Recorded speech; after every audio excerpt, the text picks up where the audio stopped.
You've unlocked a Roundtable. Welcome to the Lost Levels Roundtable discussion of Spectre. My name's Chris. As always, with me is Alex. Hello. And we watched the latest Bond movie. What is it, the 80th one now? 82nd. 82nd Bond movie? 82nd.5. 80, there's a half in this? There somewhere? Oh, it was before, yeah. Oh, weird. Okay. This is James Bond Jr., the TV show. I don't recall that. Oh, it wasn't that good. Probably for the better, I would say. Yeah. So this is the latest movie called Spectre, the fourth Daniel Craig, and final, maybe? Possibly. He sounds like he's kind of done with the franchise. And you know what? Rightfully so. He's had a good run. For the most part. There's been ups and downs. I would say that critically, Quantum of Solace has been the weakest one. Yeah. It started off well with Casino Royale. Casino Royale was fantastic. Knocking it out of the park and like really making Daniel Craig like a household name. And then as the series has kind of gone down, up and down, and I forgot, like we first started watching this movie, and before, I totally didn't mention it. So in our roundtable discussions, we do our spoiler section last. So we'll do a first review, we'll do our end credits, and then after on, we'll do a spoiler section, which I feel this movie is going to be really spoiler heavy. So we're going to have a fun discussion in the spoilers section.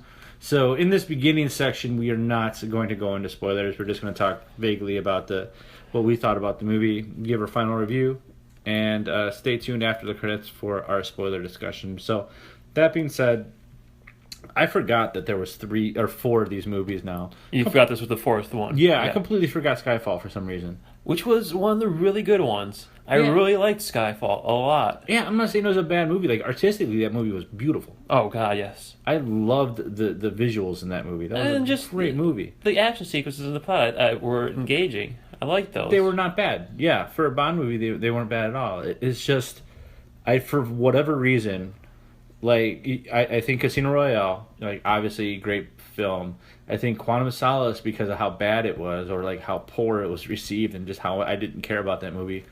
Skyfall, the immediate thing that I think of is the amazing visuals and the Adele intro. Okay. Which was absolutely stunning or amazing. Which I don't necessarily like Bond intros. I know they're a big drawing point of the franchise, but like I could take them, I could leave them. Like I'm fine with the movies without that. Yeah, like I don't need the opening theme song, 4 or 5 minutes long. But for whatever reason, the Adele one blew me away. Like, that one I completely paid attention to. Like, wow, that was amazing. I can't honestly say that I remember it that much, but... Oh, fair enough. So then this one is another hot new artist, Sam Smith. Right, if you're into that. And it didn't grab me as much as Adele's. Yeah. And I was ready to, like, if I had control of the theater, I would have fast-forwarded probably through it. Oh, definitely. I mean, I'd probably do that for anyone because, I mean, like I said earlier, they never catch me, and I never really particularly care for the artists doing the songs. Yeah. I mean, I'm not saying they're not talented or anything, but they're not my cup of tea. Yeah, and I completely agree. Aside from the Adele one, the Adele one was just a one-off that I just really appreciated. So, all right. Bond, the 35th version of it. Is it really 35? No, I think it's actually 24, 25, right around that mark. They've made a lot of these at this point. We do our research, by the way, folks. Yeah, I could have done it, but like honestly, do you care? It's not important. If I'm wrong, are you like gonna flame us on the internet? There's going to be people that care. I don't understand it. Yeah, okay. Moving on from that. Okay, so Bond gets a cryptic message from somebody in a previous movie. So he is on a personal mission, not necessarily part of the 00 operations. Right, MI6? MI6, his program. And he's kind of just being a rogue type of thing. And they're kind of... Yeah, but I mean, they've been kind of playing off that idea for this whole Daniel Craig run, where it's him being almost a vigilante in some regards and being very reckless and him getting under people's skin for the people he works with. Yeah, and this is just taking that to the next level. pretty much. Yeah, I can see that. The villain in this one is played by Christoph Waltz. Who's always does a great job. He is absolutely amazing. I mean, obviously, ever since Inglourious Bastards, he blew me away in that movie, and ever since then, he's just been awesome. Right. Like, I'm always like his screen presence is so strong. Like you're just like captivated every time he's on screen, and this is no exception. He is great in this movie. Yeah, I would have liked for him to have even more screen time. Yeah. It was kind of lacking in this, especially for the villain. Right. I mean, you had a lot of chase sequences and action sequences with Dave Bautista. Yeah. Not saying very much. He had the role of like Groot, essentially. Essentially, he had one line, Yeah, he only had one line. You're right. and it was one word. So, Yeah. So I don't know. Like, there's good things. There's some positives in it, but for me, like, it just felt like the movie kept going. It was like the movie that never ended. it was. I mean, the pacing of some of the scenes was just kind of painstakingly slow. Yeah. And then it just... It did. It felt very long. It felt like Return of the King, where like it could have ended like 3 or 4 different times, and you're like, okay, did it just end? Or are we gonna see? No, it didn't end. Okay, yeah, this has to be the ending. No, fuck, this isn't the ending. And it just felt like that. So by the end of it, I'm like, I'm looking at my imaginary watch on my wrist, like, holy shit, this is like 10 hours long. I mean, I don't felt like it was continuously ending. I just felt it took a long time to actually get to the point where I'm like, okay, it's finally wrapping up. Because there was just... I felt like there was a lot of build-up, but not much paying off.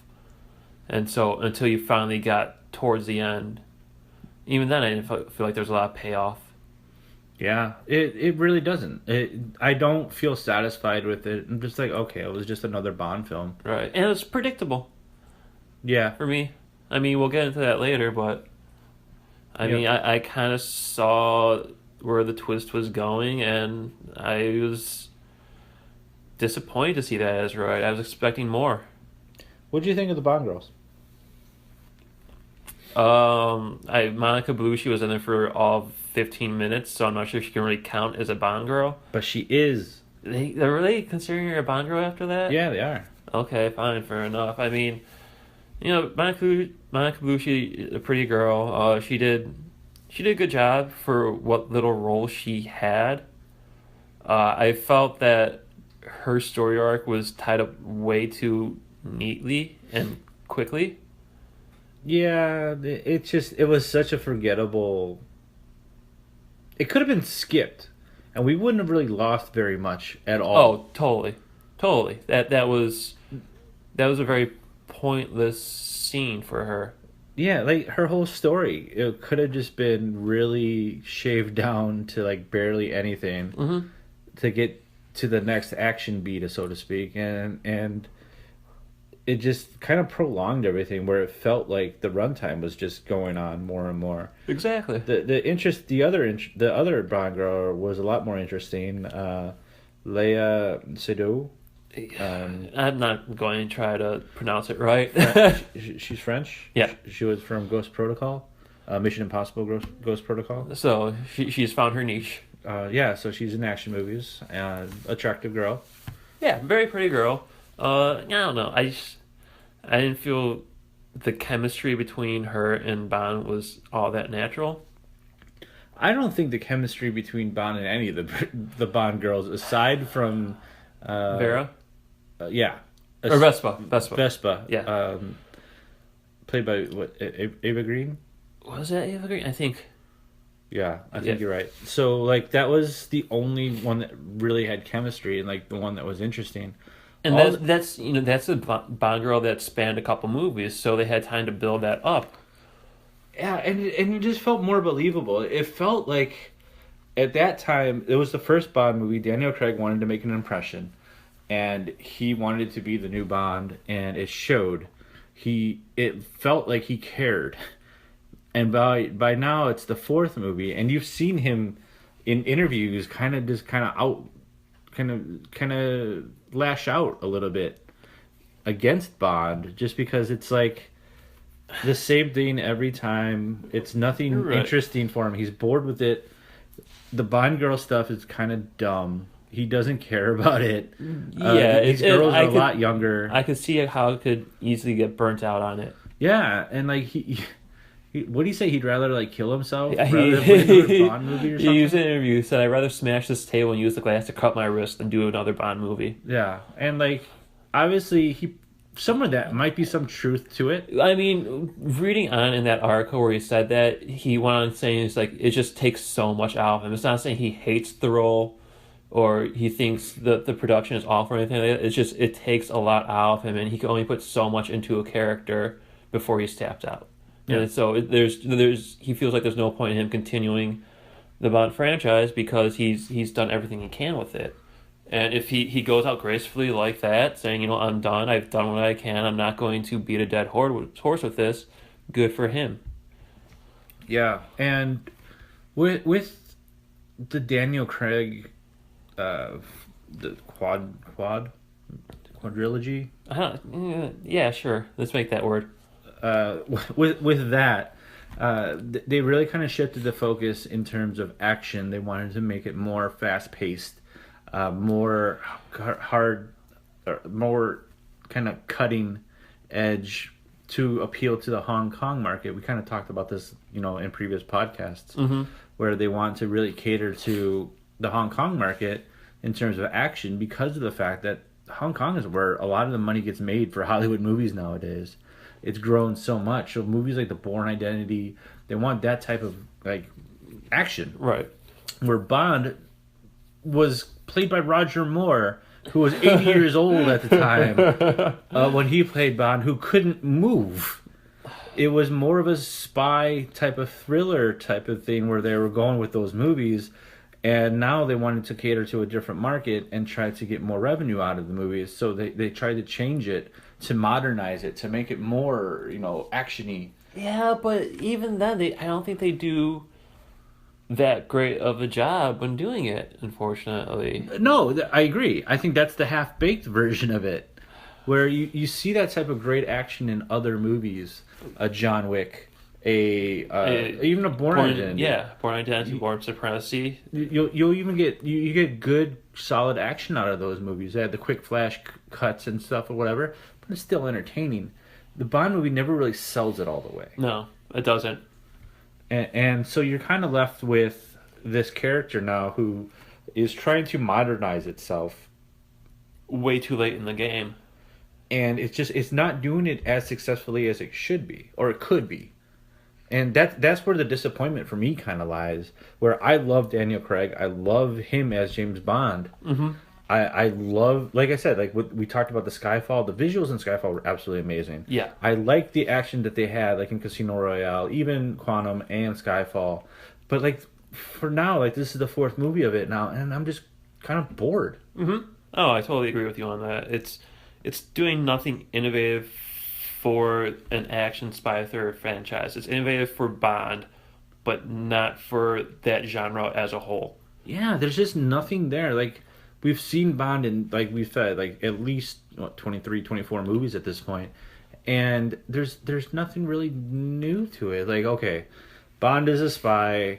He's going to do some action scenes. He's going to have sexy Bond girls. And at this point, it's so contrived that it's like they're running out of ideas. Yeah, and it's unfortunate. Rather than trying to reinvigorate the franchise, they're just putting out the same staleness that hasn't, like, to me, Bond hasn't evolved with our times, with our social times. So like where when Bond first started, it was okay for them to like just make these one-dimensional Bond girls. Okay, yes. Okay, I see what you're saying. I was going to say, well, I mean, the story has a very modern take on it, but no, I see what you're saying. It is very old school Hollywood with damsel in distress type stuff. Yeah, like the Bond girls don't really have great characters. They're there. They magically fall in love with misogynistic. It's very misogynistic. That's call a spade a spade. It's very misogynistic. And like, in movies, okay, I believe it for the most part because you're trying to fit in a love story where two characters come together, fall in love, and you're supposed to have this magical connection and have it believable within like a 2-hour span of a movie, which is hard enough to do in itself. Yeah. But with Bond, they don't even give a fuck. They're just like, you know what? It's Bond. Women want the D. Yeah, I'm going to go to this person's funeral, and his widow is going to magically fall in love with Bond within a 2-second time frame. And it's ridiculous. It's like, what the hell is going on in this movie? Like, are you kidding me? It's just, it blows my mind. Like, that takes me out of the movie way more than seeing Roger Moore at 80 trying to do action scenes. Because I could take that tongue-in-cheekness at what it is, but like it's just so ridiculously over the top now. It's like they're expecting us to take it really seriously, and just the way it plays out would never play out in that way. Yeah, you can't care about these characters because it's just such an unbelievable setting that you put them in. The Bond girls are just there. I mean, and the fact that they fall in love with him so quickly was just like, it was upsetting because it's like. It is. It's unrealistic, and I know we can't really relate to a character like that, but it has to be somewhat believable to fulfill that type of fantasy for us. I mean, I know Bond's supposed to be like that fantasy getaway for every guy in his mind, but when the fantasy is that outrageous, it really takes you out of it. Yeah, like almost watching a parody like what we watched earlier with Spy was more entertaining. The Melissa McCarthy vehicle. No, there were scenes in this movie where I'm like, they're straight up parodying the Bond franchise and not realizing it. You think so? On the train, when he sees the reflection of the person coming towards him, like they made fun of that shit in Austin Powers when he saw the reflection in the person's eye. Okay. And they're just going off that trope again, and it becomes almost a parody of itself. Yeah, that's true. Okay, yeah, you're right. That's rather unfortunate that they're doing that, but they're not trying to mix it up. They're giving you Bond. Like, if you really like Bond, like I have friends who love all the previous Bond. Timothy Dalton, Roger Moore, Sean Connery, Pierce Brosnan. Like.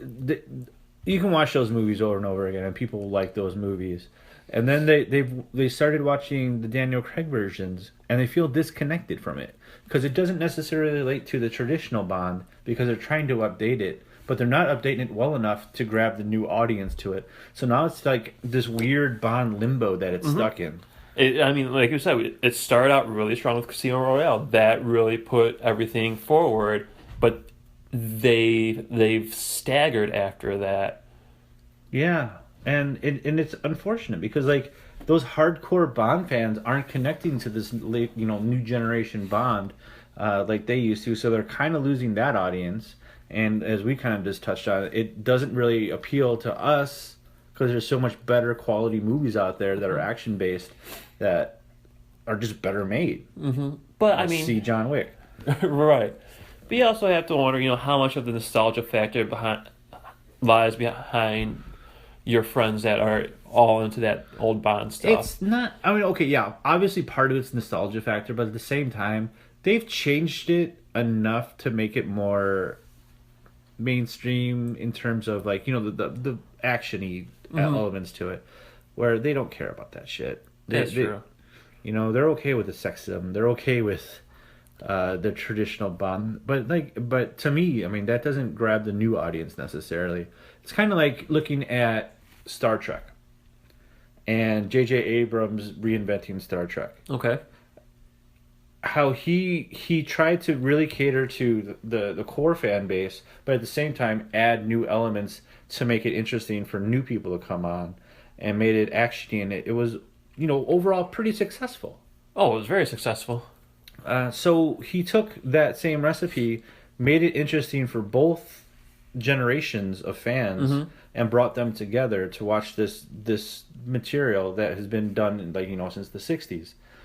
Bond kind of tried to do that with the new Daniel Craig versions, but I don't think it necessarily meshed nearly as well together to bring back both fan bases like what they did with Star Trek, and hopefully what they're going to do with Star Wars coming up in December here. Right. But no, yeah, I know what you're saying, because even the Pierce Brosnan ones, they were kind of kitschy in some senses, like laser watches and exploding pens, and you don't really get that in this one because they are trying to ground it in such a real world feel that it's losing some of its charm. It's not as over the top. Right. I think the Nolan effect has gone across Hollywood. Oh, shit, yeah, you're right. As much as we love those movies, like it's almost poisoned everything else. Yeah, because like now you have a mopey Superman, where like if Nolan's Batman universe never existed, just the Joel Schumacher one, Oh my god, we would not be watching Man of Steel like we saw. We were not going to see Batman Superman, the mopey version, dark and emo. Yes. It's all about the dark and gritty. Yeah, like I mean, look at those trailers that we saw for Batman Superman. Like those are just dark settings, like rain. It's not the cheery rainbows in the sky, Superman flying through a rainbow. Yes, Metropolis is a vibrant city that is lush and full of life. No, Metropolis is destroyed. Metropolis is gone. It was until fucking Zod. But yeah, it's just we live in this different time now, and I feel that Nolan has kind of messed with Hollywood unintentionally and made people like, ooh, realism works. Let's do everything realistic. Right. We need a new revolution. We need the anti-Nolan. Yeah, which is weird to say. Because like I enjoy Nolan movies. Oh yes, like, yes, but I mean, it's all about the balance. You can't have everything dark and gloomy all the time, or else you're just going to leave a theater sliding your own fucking wrists. Right. You're going to need those fun action movies.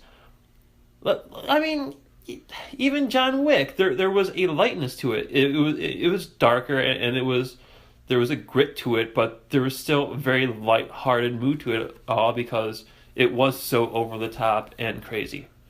Right. And like the comedy in it works. The subtitles work. Yeah.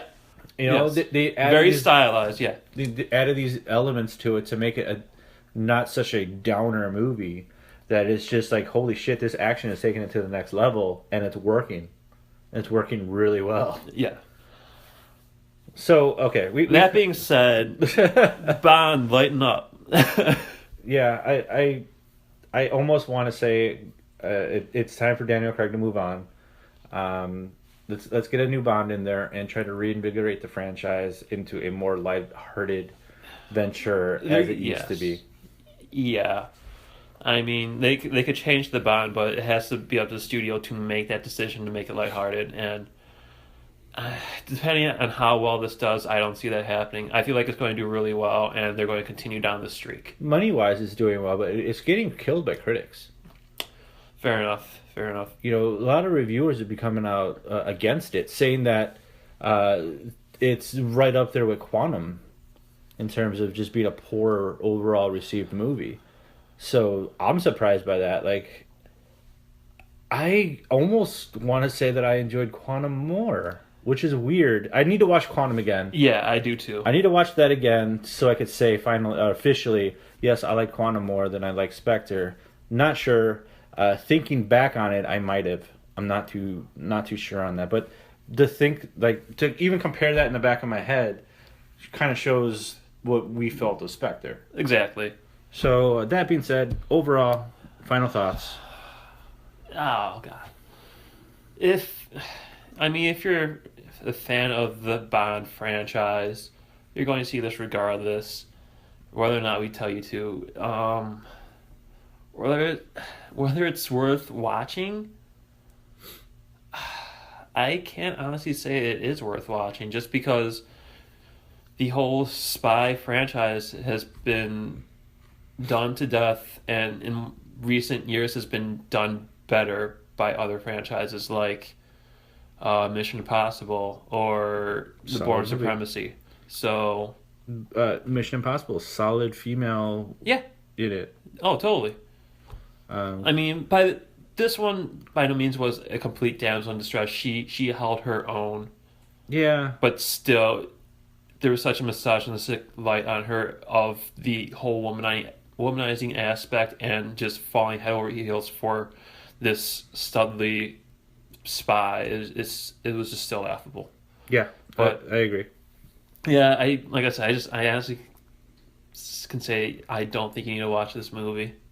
Yeah, it's unfortunately skippable for me too. There's maybe a couple good things, but the boringness, the bad pacing outweigh any of that interesting stuff in it. Where you kind of just you want it to be over, feeling that like it's like I think maybe a 2.5 hour runtime in realistically. However, it feels like it's 5 or 6 hours long. I felt like I watched a Hobbit trilogy when I finally left the theater. So it just felt long. It's forgettable. There's nothing really there that like says you need to watch Spectre. Watch it if it's free.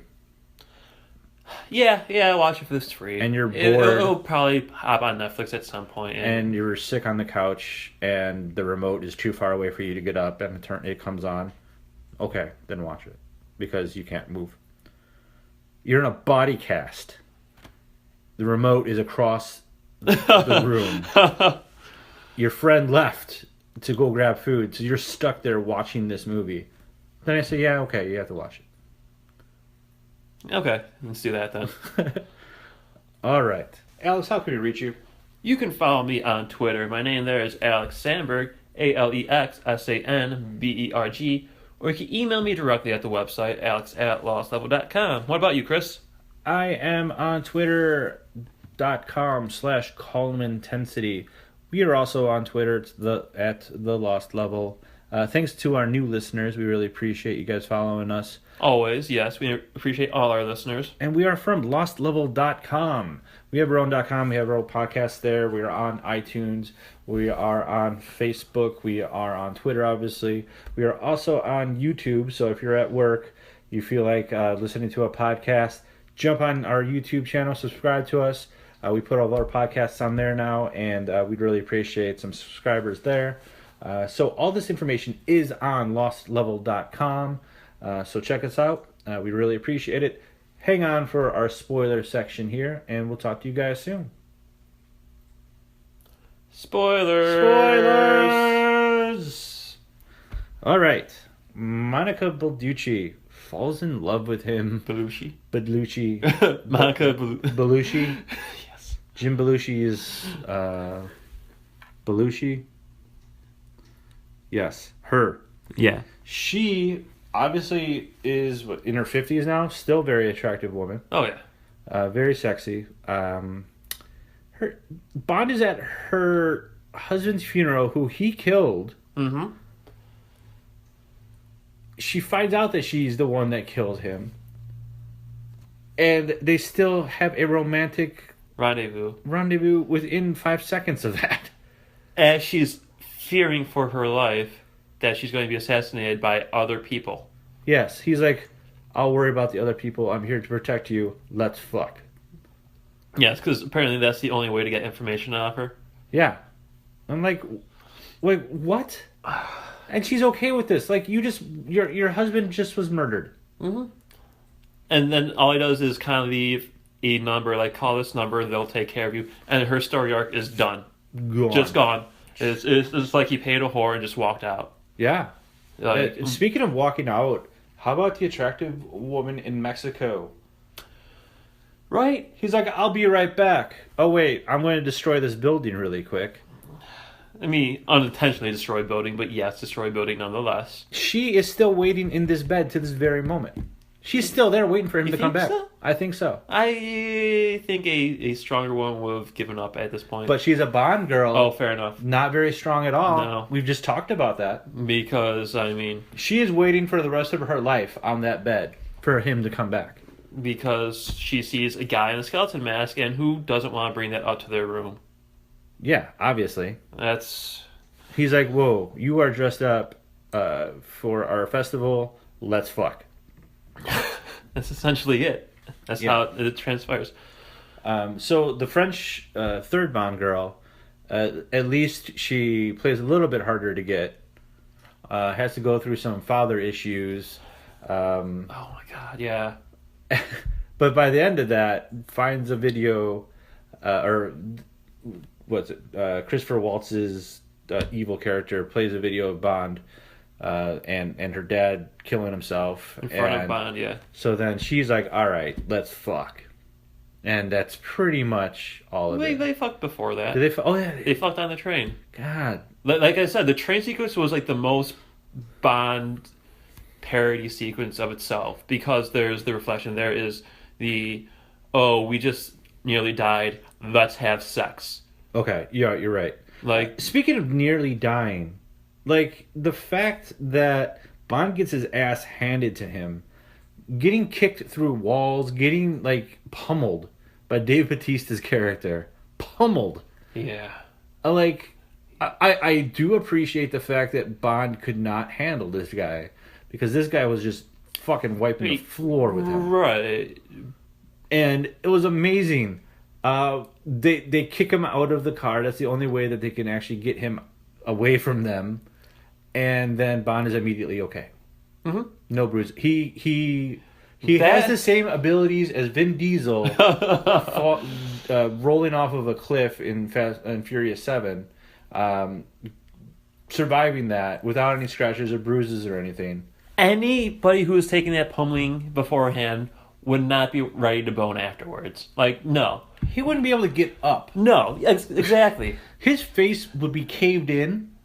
There would be bruises and blood, and like his eye would probably be closed shut from swelling. But no, he has lead actor shields on, so he doesn't get that hurt. He gets barely. Did he even get hurt from that? You would think I don't not. think he did. You would think not. He was fine. They get to their destination, and he's sitting there fine. Like, Not a scratch on him. like you got pummeled, dude. Like, for being a badass agent, you got your ass handed to you, son. Oh, it's awful. Cool. I guess cool fight scene though. Yeah, it was a cool fight scene, but it goes back to that Unrealistic. unrealistic and just the whole, trying to up the ante in the action sequences. Yeah, that's all it is. It's like, let's take these action sequences to a new level. And they do. They do fine. Dave Bautista is suitable as a henchman, because that's really all he is in this movie. Yeah, a very wordless henchman that... Which is like a traditional Bond henchman. Yeah, okay, yeah, that's fair enough. Like, he doesn't do very much aside from just pummel Bond. I don't know, man. Like, it's so boring watching this formula over and over again. It is, and even, well, let's look at the scene when they're escaping the compound and shit just starts blowing up. But once again, it goes into that period idea where he's walking out in the open with all these people coming towards him, shooting at him and missing, but he's taking them out no problem. It is the aimless henchman that can't hit the broadside of a barn. They're stormtroopers, Yeah, and he is the crack assassin. exactly. Like, he cannot miss. And then all they can do is miss. Yeah. And he's walking out with an assault rifle and one arming it as he's holding on to his lady. Yeah, well, he has to protect her. Well, yeah, and you do that just by holding her hand Obviously. because she can't walk and lead herself. She's not strong enough. We've talked about No, this. she needs a strong man to lead her. Exactly. Because misogyny. Right. And like during that whole entire time when in the gun scenes, I feel that she in her mind is like, I really want to bone this dude right now. I wish they would stop shooting at us so I can just take his pants off. That gun is an extension of his penis. I get it now. Yeah, he in her mind he is rock hard, and she wants it. That's the way it goes. That is what is. God, Bond probably does get a boner when killing people, doesn't he? Well, obviously He has a license for it. yeah, he has a license to kill, which they brought up in the movie. Yeah, they did. They certainly did. Holy shit! I forgot about that. Yeah, I don't know. Like, it's just ridiculous. This fucking movie. Did they plant explosives? Because I didn't care enough at that point. Why did that whole entire place blow the fuck up? I don't. They shot a gas tank, and I guess that just led to other gas tanks. So this is a first person shooter at this point. There was a red barrel that somebody shot. There was one giant red barrel that caused all the other giant red barrels to explode. Because I don't understand how this whole fucking building went up in flames and just blew up from a explosive watch. An explosive watch, yeah. There was that. Like I said, that goes back to the kitschy, old Bond stuff. So I didn't mind it that much because I've come to expect stuff like that from Bond. It was just a very half-assed gadget. Speaking, you know what? I wanted to talk about this in the non-spoiler section, and it didn't come to my mind until we were talking about the gadgets. But the torture scenes in the Daniel Craig versions of Bonds are pretty fucking kind of hardcore brutal. Well, yes, because gritty. It's fucking kind of like disturbing to watch. Like in Casino Royale, he's sitting on naked on a chair, a bottomless chair, with his balls hanging out and getting his balls fucking smashed by a rope. Like that, just think about that, makes you cringe. And then like in this one, he's on the fucking... He's on the chair and there's needles drilling into him. Yeah, like what the fuck? Like, did Eli Roth take these scenes all of a sudden? I guess. Like, this is torture porn now? It seems that way. Like, what the fuck? But then, he's like... He's fine! Yeah, He's Mr. fine. Bond, as soon as I screw you on the right-hand side, you will lose all of your memories of her. You may if you hit a very specific area. So apparently he didn't hit the specific area. Right. Because he remembers everything. Yes. Because he's James motherfucking Bond. Let's fuck. Right. That's... Right. I think that the next movie, if it's a Daniel Craig movie, I really hope it's called Let's Fuck. That's the next thing to Octopussy. Yeah, like, it might as well be. It's just... Everything about this is so cliched, just... Ugh. And okay, let's go back to exploding buildings. At the very end, like, he jumps down that crack, and it's like, trust me? And there just happens to be a safety net there? Like... Oh, yeah, the virgin fall. Yeah. Yeah, like... Why? Why is that there? Did he plan this as well? Did he expect this to end here? So he set that, knowing exactly where she'd be stashed? Like, or was that net always there because it was an old MI6 building? And he was like, oh, I remember this net being here. Let's just jump down this crack. This net was conveniently there the whole entire time in this MI6 building. Possibly? I don't know. That made no sense. Unless there was something established in one of the previous three ones that I forgot about. Yeah, there's like a callback to the random net in the basement of this building. I don't know. But once again, that was like, okay, that's... I guess we're just doing this now. We're not going to try to explain it. No, you don't have to explain it. So then they get on a boat, and then Bond, with his pistol, takes down a helicopter. Right? Wow.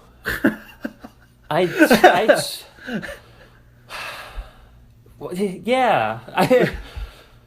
I somehow blocked that out because I was like, well, that's fucking unbelievable. This is obviously a fever dream I'm having. Like, Yeah, he has a pistol and takes down the helicopter from the boat. So the helicopter crashes. That was one crack shot that hit the motor dead on for the road. Yeah, no. Like, maybe if it was an automatic rifle, maybe one of those bullets accidentally sprays and hits something that it could take down the helicopter. I would believe it more if he somehow was able to hit the pilot. Yeah. But in the extended cut, he's getting the BJ from the Bond girl as he's shooting the helicopter. Oh, gives him shooting powers, yeah. Yeah, he has magical shooting powers from the head that he's receiving. Gotcha. That's probably an extended cut to not safe for theaters version. Yeah. Well, not the R-rated version. I mean, Yeah, oh god, this movie. but okay. Well, let's talk about the very end then. He doesn't kill Christoph Waltz, so he's not using his license to kill. Well, which no, but no, that part was established. A license to kill is also a license not to kill. Yeah, You know, you have that's why they had to include that in the movie. right. But then, so he walks away from the Bond lifestyle. Is that what we're to assume? I'm assuming yes. He walks away, and that's it. He's done. So we're done with Bond now? Is that Bond is this goes the end back. of Bond? Bond goes back, takes the original car, and then rides off into the sunset with the girl. So now he's over Vespa, and happy ending. Very happy ending. Close the Daniel quadrilogy, and let's move on to a new Bond. Okay, yeah, let's do that. You know, I feel like that's a good closing for the Bond, the Daniel Craig Bond.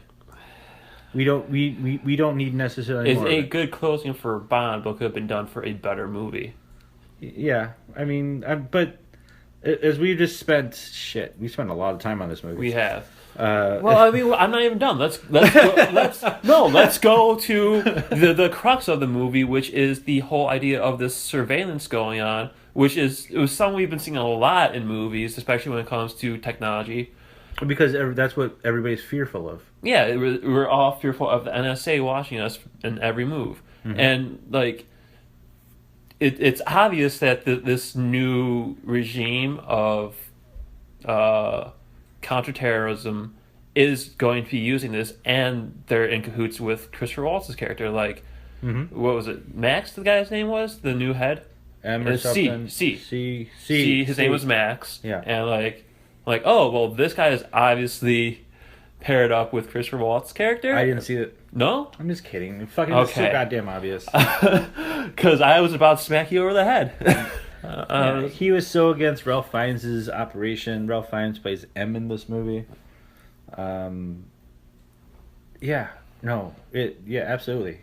Was it revealed that the attack in Africa was set off by... It's implied. It's implied? Okay. Because they're talking a scene before, or two scenes before, or whatever the fuck, how South Africans are the only ones who won't do it. Right. C kind of... But that happening, we're supposed to assume that C kind of this was says, set up by C. I'll get their fucking boat. Yeah, okay. So then he does a terrorist act in that country, and now it's like, oh, they'll jump on board now. So, I mean, my question is, was that really supposed to be a twist, or was everyone supposed to know the whole time? Like, because it's so painstakingly obvious that I don't think... Like, I feel like a 5-year-old would see it coming. Yeah, they're not trying to reinvent the wheel, man. They're trying to move the plot along to get... I mean, it's to the point where I feel like this shouldn't even be the spoiler section, you know? Yeah, look, man, there's really, like, there's not going on... Not a lot of thought behind this movie. No, there's not.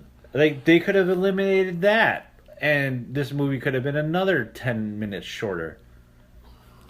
They could have eliminated a lot. Right. There's a lot of things that are just kind of pointless threads in this movie.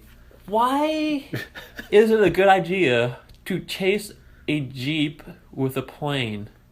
Like, what was the frame of reference from that? Like, oh, I'll track them down and then just shoot at them from the plane? Like, Well, he didn't have... Oh, well, yeah, in his hand. He had his gun. Right. Which can take down a Jeep, too. It takes down helicopters and Jeeps. Oh, no, it didn't take down the Jeep because the Jeep was bulletproof. Like, every fucking car in this movie is bulletproof. Like, I did not see one car take damage from a bullet in this movie, despite all the chasing and guns. Okay. A fucking helicopter takes a lot of damage from a gun, but no, not this car, because they're all bulletproof. But, like, what was the frame of reference behind that? Like, was he going to then parachute out? Like, it did not seem like a well thought plan. I think it was to save her. It was just the fastest way he can catch up to them, because he didn't necessarily. They're at a motherfucking ski resort. Get a snowmobile. But yeah, but It's they're on narrow roads that don't have snow on them, so the snowmobile would be useless. The plane is the fastest way to catch up to them, and then it's Bond, so he'll figure something out by flying into a forest and knocking the fucking wings off of it. Yeah, and then specifically, He's destroying somebody's property. But he's thinking about it the whole entire time. He's like, "All right, I don't need these wings anymore because I just crashed into these trees. I'm going to remove these wings strategically through this forest." And perfectly time a collision is that with why the car. Is that why he's surprised? Was he surprised like, oh my god, this really worked when the wings got knocked off? Because there was that look of shock on his face when it happened. He was kind of like, oh shit. It was like, oh shit, this worked? Yeah, I mean, obviously. He thought it in his head, this is going to work. Now I'm going to fly/drive it through this barn and crash into the Jeep. Perfectly timed. Where Batista goes flying out, but he's not going to make sure he's dead. Because why go make sure the person that's been chasing down this whole time is dead?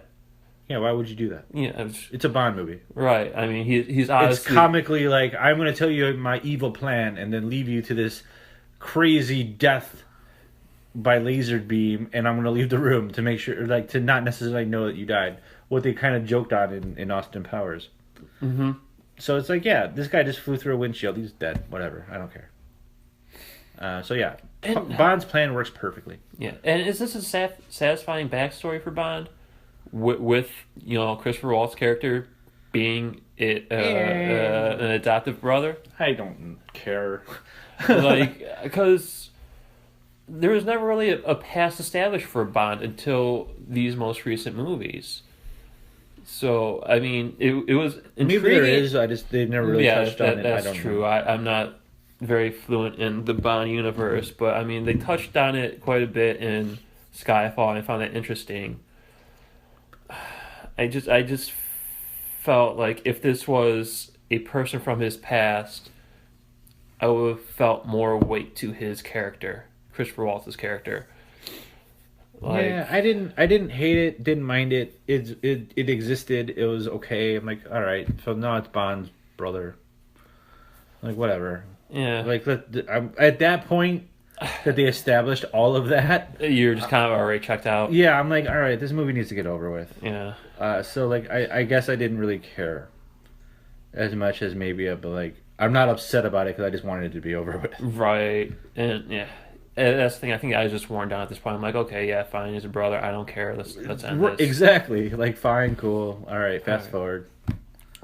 Speaking of editing things, is there anything else to say about it? Dude, we've talked about this. Like, we have. I did not expect to talk about this movie that long. Not at all. So no, I don't really have too much more to say. Maybe our listeners do, and if you guys do, let us know. Write to us on Lost Level. And we'd be more than happy to further dissect this movie. All right. So yeah, that being said, talk to you guys later. Bye.